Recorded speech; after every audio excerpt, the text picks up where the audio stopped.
We've got that program that Obama introduced called PEPFAR, or AIDS program. Yes. Is that one really threatened because it's still too far to be renewed?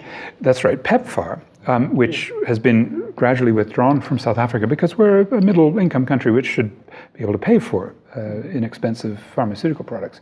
PEPFAR was started by Bush, and the reason was he didn't want to be part of the global fund to combat AIDS, TB, and malaria. He didn't want to be part of that. Why?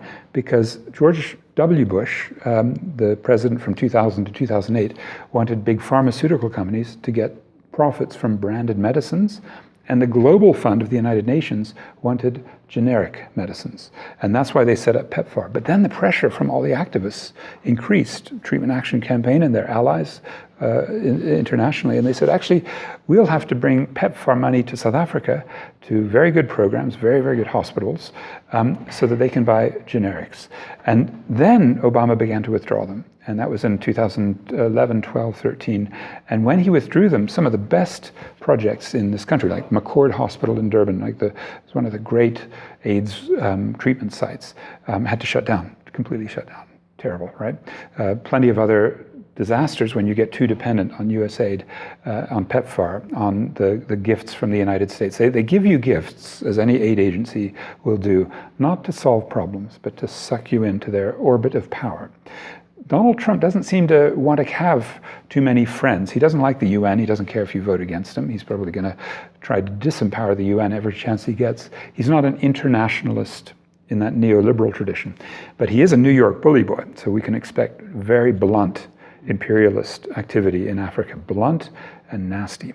The smooth, silky way that Barack Obama was able to suck money out of Africa for US corporations and to suck African leaders in. They had a huge conference in 2014. Zuma went over there, said, look, whatever you want us to do military, we'll do it, but the boots are ours. And Obama said, great, we don't want our military guys dying. You Africans do the fighting for us. It's that kind of relationship that Obama had with Africa. Let's call it seductive and co-optive. No, not with Donald Trump. He's a brute. He's a New York bully who doesn't know the first thing about etiquette. And when Trevor Noah, the most important African beneficiary of Donald Trump's government, does a beautiful critique of Donald Trump as an African dictator, he has got the number. Yeah, let me ask another question. How serious is this whole thing of fascism that we are talking about? In terms of threatening the whole world, is it only a US thing, or is it going to be kind of bring instability throughout the world? Well, as I said, I think there's a contagiousness that started so obviously with Brexit, but you could feel it in Europe. You could feel it from the right-wing parties that were emerging. And in France, it was under a guy called Le Pen, and now his daughter, Marine Le Pen, might become the French president this year. Geert Wilders is a Dutch racist xenophobe who might become the head of Holland, right? A very liberated country that was in solidarity with South Africa, although formerly our first colonizers. Then you have in Germany a neo-Nazi group that is now getting 10% of the vote, Alternative for Germany.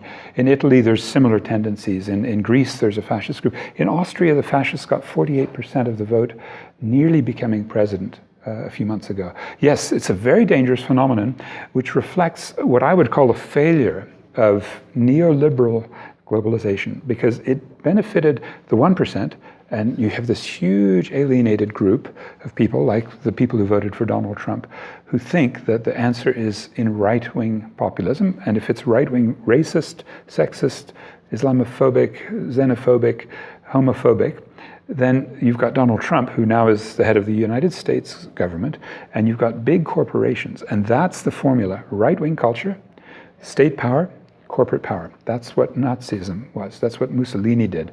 He called it corporatism. Yeah, so fascism is ascendant, and it needs to be doubly, triply opposed, and solidarity with anti-fascists has to be offered very quickly, like sanctions.